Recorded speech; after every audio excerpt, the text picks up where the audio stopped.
Bonjour à tous, je suis le docteur Franz et j'aimerais partager avec vous quelques textes, quelques études bibliques concernant plusieurs thèmes de la Bible, Ancien et Nouveau Testament. Merci à vous et bonne écoute.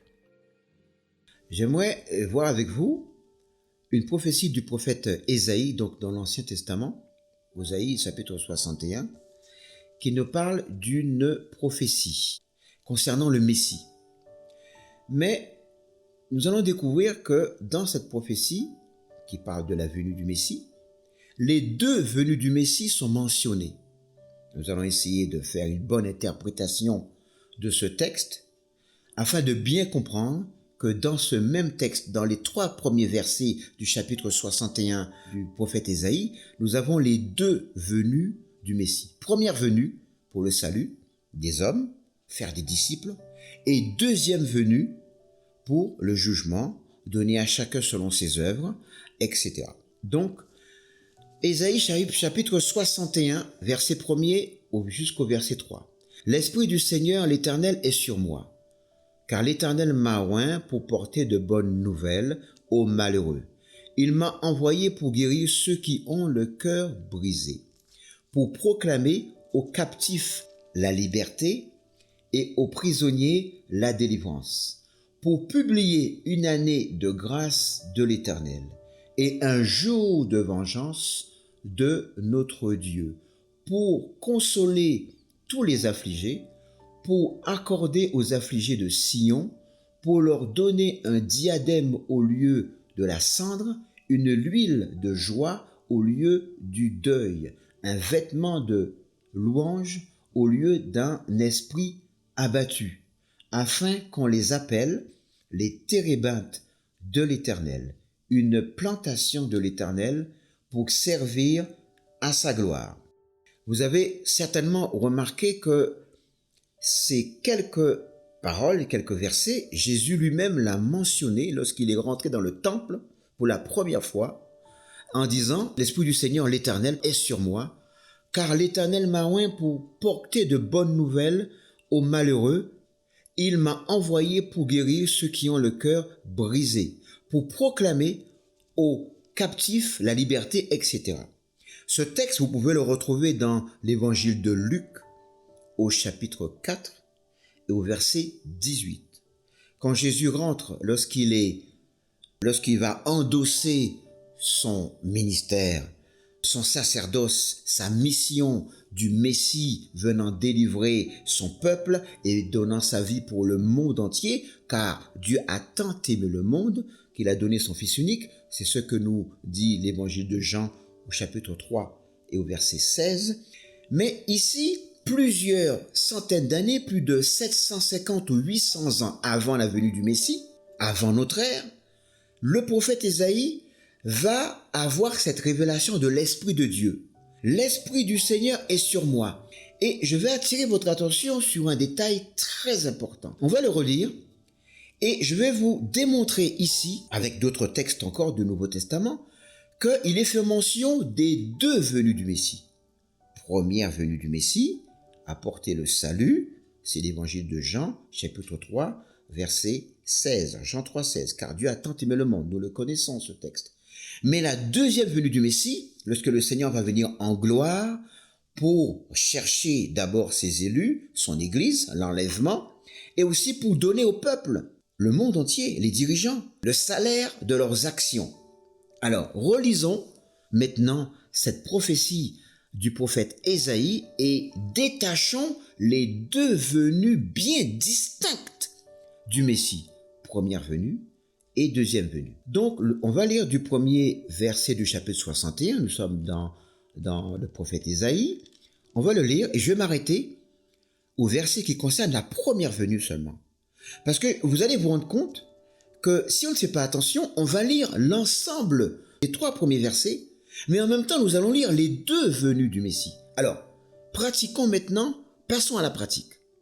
L'Éternel est sur moi, car l'Éternel m'a oint pour porter de bonnes nouvelles aux malheureux. Jusque-là, c'est la première venue du Messie, c'est ce qu'il a fait. Il a pris les 12 disciples, il a porté la bonne nouvelle aux malheureux. Nous sommes toujours dans la première venue. Et ça continue.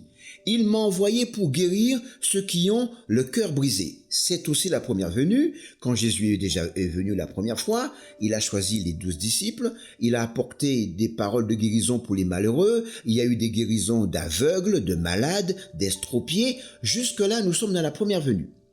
Pour proclamer aux captifs la liberté et aux prisonniers la délivrance. Pour publier une année de grâce de l'Éternel. Jusque-là, nous sommes toujours dans la première venue. Il a libéré des captifs, il a ouvert les yeux aux aveugles, il a guéri des estropiés, des malades, chassé les démons.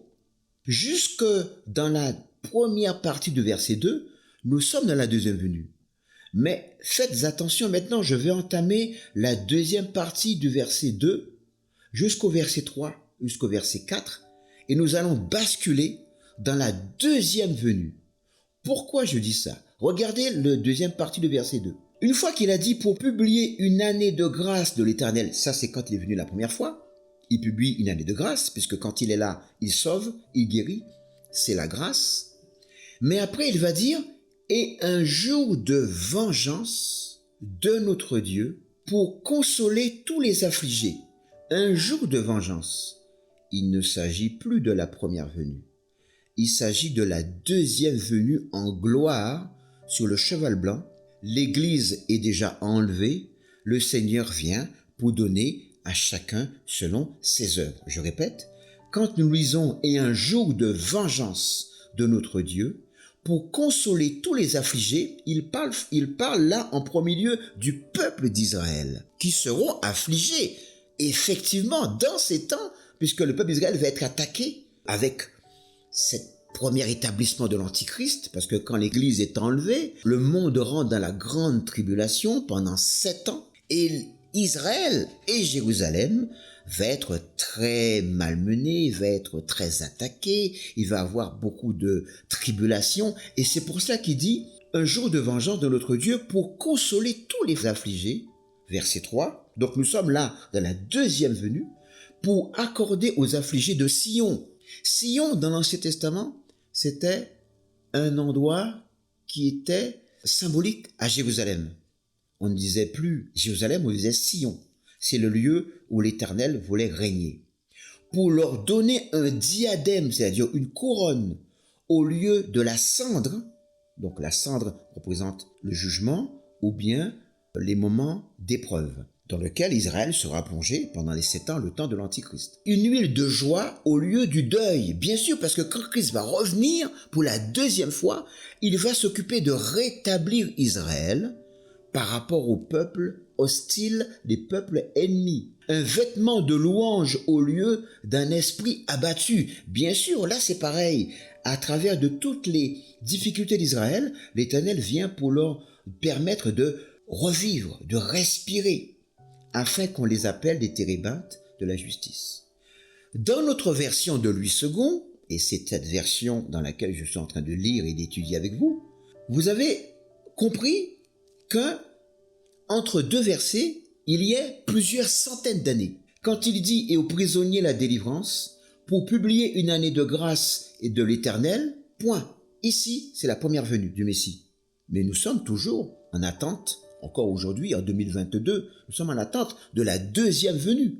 Entre-temps, Christ est venu à peu près entre l'an 4 et l'an 6 de notre ère. Il est mort à peu près en l'an 33. Jérusalem a été détruit en l'an 70 de notre ère par le général romain Titus.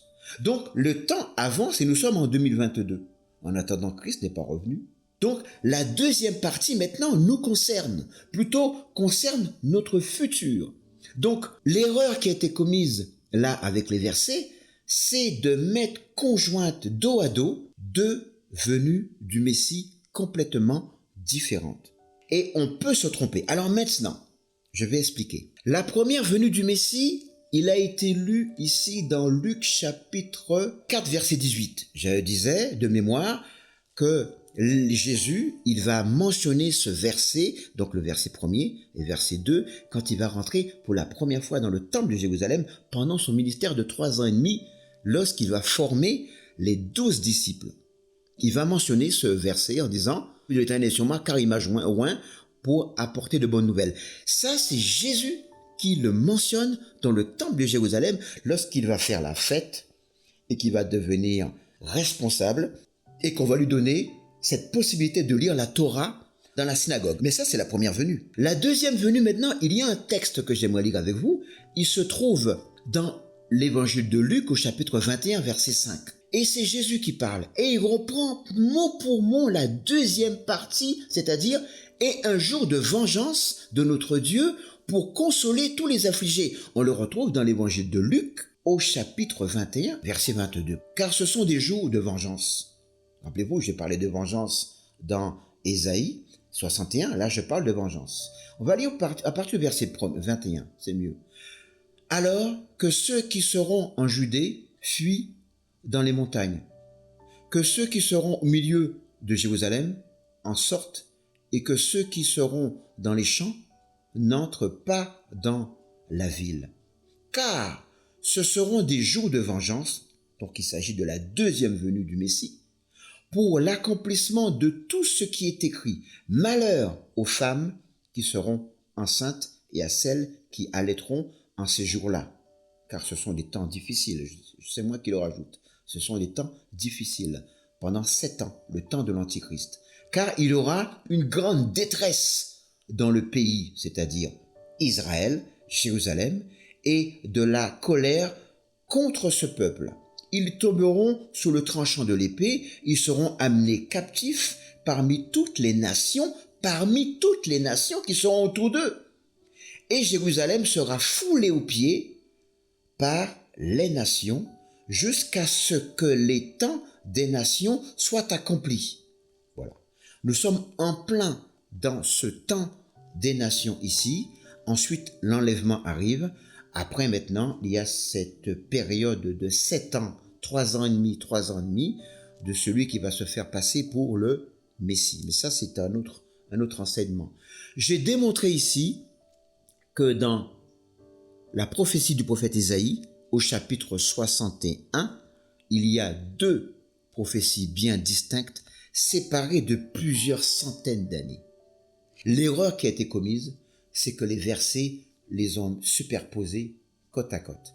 Donc, voici, et là je termine, je fais aussi le résumé, voici un aperçu de la bonne interprétation des prophéties de l'Ancien Testament. Il faut toujours interpréter par rapport au contexte et jamais simplement par rapport au verset.